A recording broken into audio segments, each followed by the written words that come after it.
오늘 보실 말씀은 출애굽기 7장입니다. 지난 시간 우리는 하나님께서 모세에게 내가 너를 신과 같이 되게 해주겠다 말씀하셨던 부분을 다루고 있었죠. 오늘은 거기에 이어지는 내용이 나오게 됩니다. 출애굽기 7장 6절과 7절입니다. 모세와 시작. 모세와 아론이 여호와께서 자기들에게 명령하신 대로 행하였더라.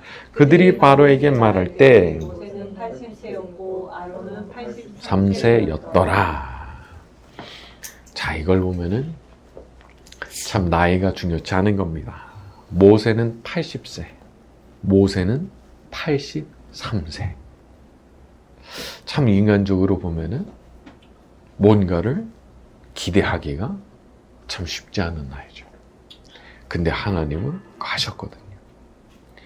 그러니까 하나님께서 마음을 딱 먹으시면 그 사람이 생물학적인 나이가 몇 살이 되건 그건 상관없는 거예요. 오늘날에 83세 그러면은 좀 그래도 괜찮다 하지만은 그 옛날에 80세, 83세의 나이 드신 분들한테 뭘 기대하겠어요? 근데 나중에 보면은요, 신명기 34장을 보게 되면은 모세가 죽을 때 나이가 120세였지만 그의 눈이 흐리지 아니하였고 기력이 쇠하지 아니하였더라 말씀했거든요. 이상해요. 흐려져야 정상이잖아요. 안 흐려지는 거예요. 기력이 쇠해야 정상이잖아요. 그렇지 않은 거예요. 이런 일이 일어났다는 거죠. 전능하신 하나님께서 그 사람을 붙드시고 그에게 복을 내리시면 이렇게 거꾸로 가는 역사도 일어나게 되는 거죠. 전혀 나이 든 분 같지가 않은 거예요. 과거의 모세를 생각해 보면은 얼마나 거부했습니까? 내가 지금 나이가 얼만데, 내가 얼마나 말을 못하는 사람인데, 내가 지금 경력 단절이 얼만데, 내가 지금 이력이 얼마나 엉켜있는 사람인데 그런 식의 말을 계속 했잖아요. 그런데 그런 생각은요, 말하자면 하나님 완전히 빼고 계산하는 겁니다. 하나님 빼고. 물론 하나님 빼고 계산하면 맞는 말일 수도 있겠지만, 하지만 전능하신 하나님께서 우리의 계산 안으로 들어오시면요, 이건 계산이 완전히 달라지는 거예요. 그러니까 모세의 사역의 출발점이 80세라니까요. 이게 인간적으로 상상하기가 어려운 거예요. 아론은 한술 더 뜨죠. 83세부터 시작된 거예요. 우리는 전능하신 하나님 앞에 우리의 인생을 다 드린 사람들입니다. 우리는 다 드렸죠. 그러니까 지금 쓰시든 나중에 쓰시든 그냥 쓰시겠다 하시는 그때 나는 그냥 나를 드리면 된다. 그런 마음을 갖고 사는 겁니다. 내가 시간을 제한하지 않은 거예요. 난 어차피 하나님 앞에 내 평생 드렸으니까 언제든 쓰시겠다 하시는 마음 갖고 계시면 가르쳐 주십시오. 제가 언제든지 내어드리겠습니다. 그 마음을 우리가 먹고 살아가는 거죠. 참 사람이 이렇게 노년에도 높으신 하나님께 쓰임을 받는다면 얼마나 귀한 일입니까? 이렇게 노년에도 쓰임받는 귀한 축복이 저와 여러분 모두의 것이 되기를 바랍니다. 자, 또 한 가지 보고 싶은 것은 이렇게 노년에 쓰임받게 되는 경우 그 영광이 더 클 수 있다는 겁니다. 어떤 분이 그러시더라고요. 요셉이 바로 앞에 설 때는 그 30살에 섰잖아요. 30살. 바로 앞에 신하로 섰다는 겁니다. 신하. 근데 80살 모세가 바로 앞에 설 때는 마치 신과 같이 서게 하셨다는 거죠.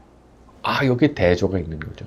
30살 바로 앞에 신하로 서게 하시고 80살 마치 신과 같은 존재로 그 앞에 서게 하시고.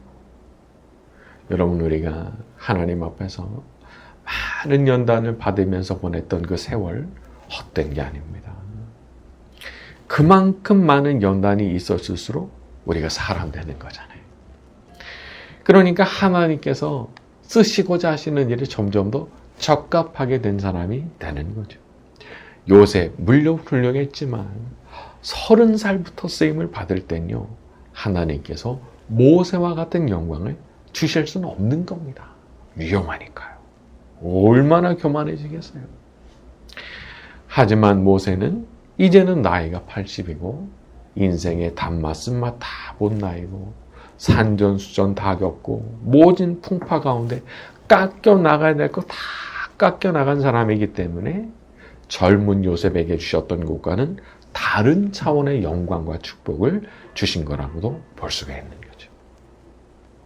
하나님께서 노년의 모세에게 내리셨던 그런 영광과 축복이 저와 여러분의 것이 되기를 바랍니다.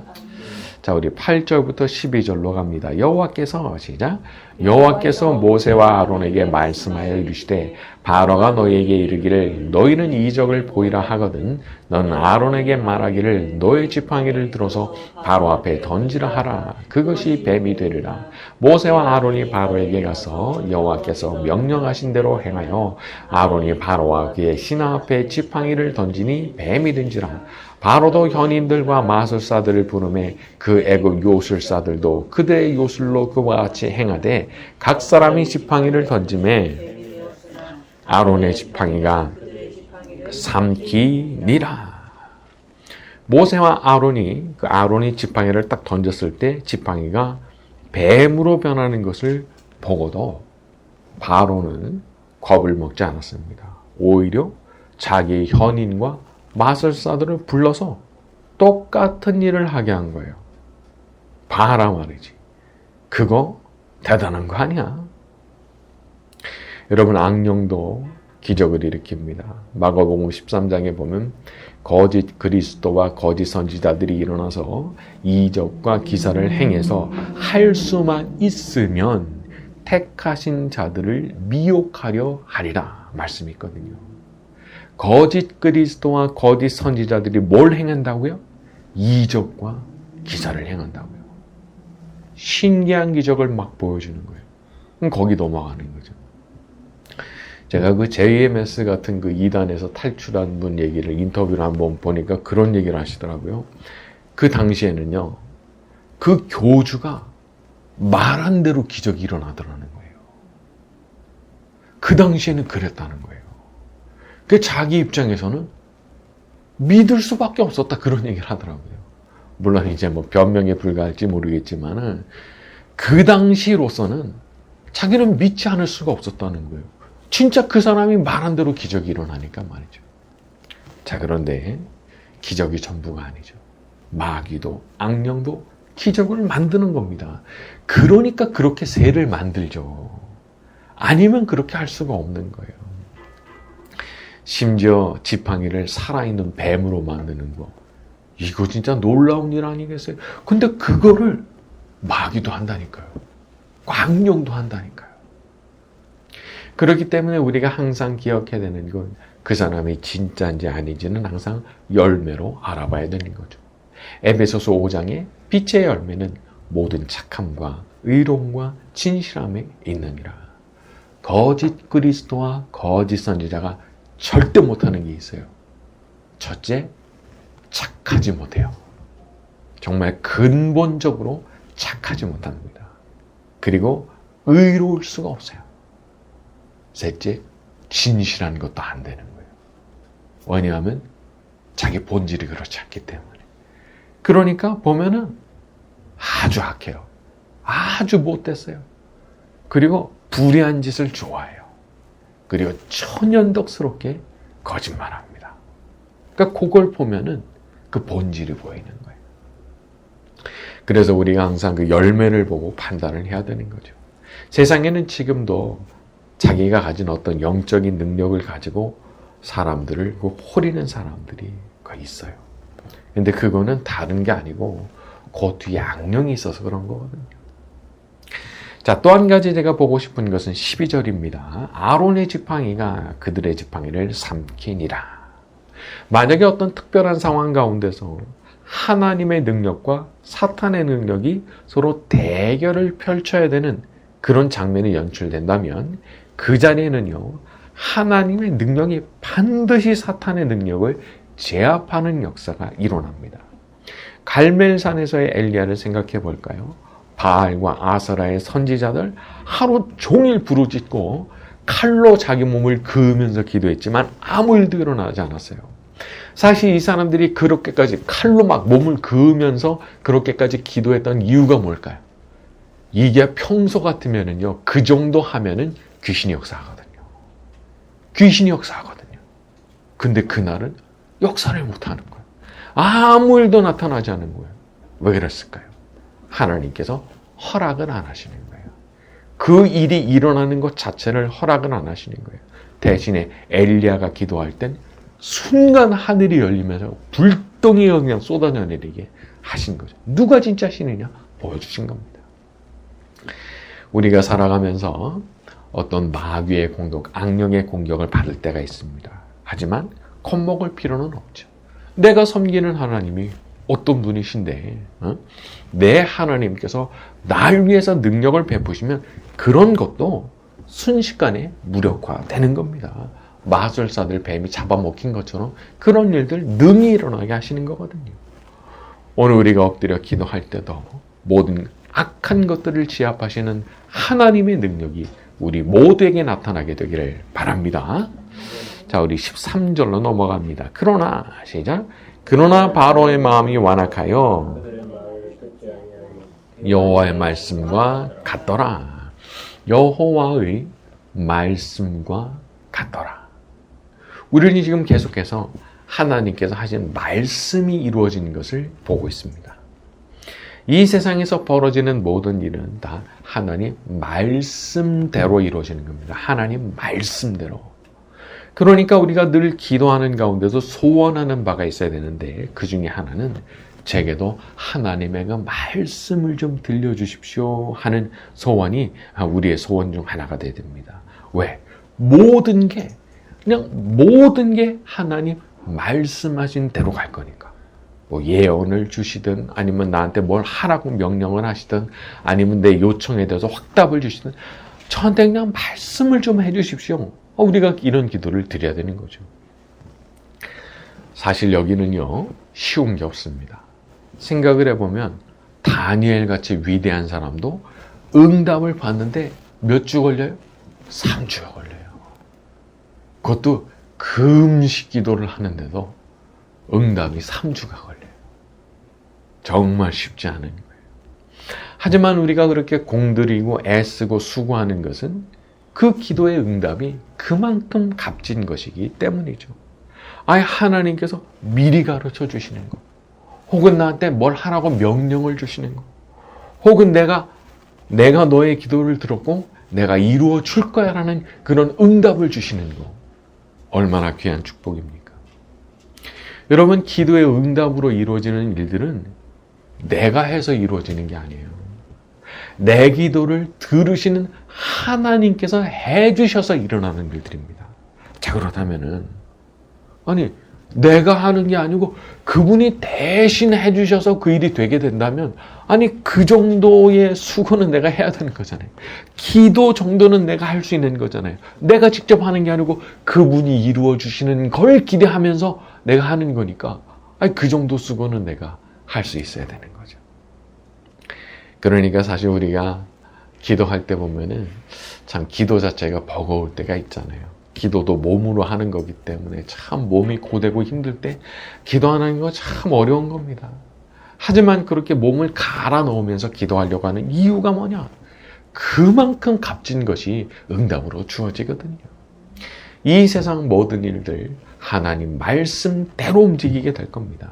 그것을 믿고 우리가 오늘 간절히 기도할 때 하나님께서 오늘 우리 모두에게 말씀해 주시는 그런 복이 임하게 되기를 바랍니다. 자, 우리 14절부터 18절까지 갑니다. 여호와께서 시작.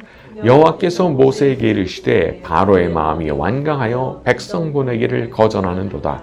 아침에 너는 바로에게로 가라. 보라, 그가 물 있는 곳으로 나오리니 너는 나일 강가에 서서 그를 맞으며 그 뱀 되었던 지팡이를 손에 잡고 그에게 이르기를 히브리 사람의 하나님 여호와께서 나를 왕에게 보내어 이르시되 내 백성을 보내라. 그러면 그들이 광야에서 나를 섬길 것이니라 하였으나 이제까지 내가 듣지 아니하도다. 여호와가 이같이 이르노니 내가 이로 말미암아 나를 여호와인 줄 알리라. 볼지어다 내가 내 손의 지팡이로 나일강을 치면 그것이 피로 변하고 나일강의 고기가 죽고 그 물에서는 악취가 나리니 애굽 사람들이 그 강 물 마시기를 싫어하리라 하라. 15절에 아침에 너는 바로에게로 가라. 보라 그가 물 있는 곳으로 나오리니. 아마도 바로는 늘 아침에 산책을 하는 그런 사람이었는지도 모르겠어요. 나일강가에서 강변에서 산책을 아침에 딱 한다. 얼마나 기분이 상쾌하겠어요. 근데 놀랍게도 그 자리에 모세가 또 나타나는 거예요. 그리고 하나님께서 뭐라고 말씀하시는지를 자기한테 전하는 거예요. 아마도 바로는 자기의 그런 평화로운 일상에 누군가 이런 식으로 계속 개입한다는 것을 상상을 못했을 거예요. 근데 자기가 원하든 원하지 않든 하나님께로부터 메시지가 계속 오는 거예요. 우리도 생각을 해보면 늘 같은 식의 일상을 반복하는 경우가 많습니다. 어제도 똑같고 오늘도 똑같고 내일도 그냥 비슷하게 흘러갈 것 같고 별다를 게 없어요. 하지만 어느 날 내가 생각하지 않았던 어느 날 이렇게 하나님께로부터 메시지가 올 수가 있는 겁니다. 물론 여기에 바로는 경고와 재앙의 메시지를 받았지만 반대로 우리는 하나님께로부터 오히려 위로와 축복의 메시지를 받을 수가 있거든요. 아브라함도 늘 같은 일상을 반복하는 가운데 하나님께서 불현듯 나타나시면서 말씀하셨죠. 내가 너한테 지시할 땅으로 가라. 내가 너를 크게 복주겠다 말씀하셨거든요. 모세도 늘 하던 대로 40년간 늘 하던 대로 양치러 가던 그 어느 날 하나님께서 불타는 가시떨기 가운데서 자기에게 나타나셨죠.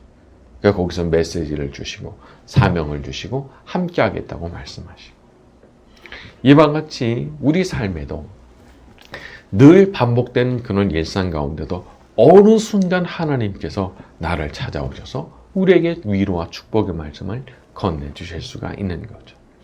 오늘 이 밤 우리가 늘 모이는 이 기도의 자리에도 우리 하나님께서 우리를 찾아오시는 그런 축복이 저와 여러분 모두에게 임하게 되기를 바랍니다.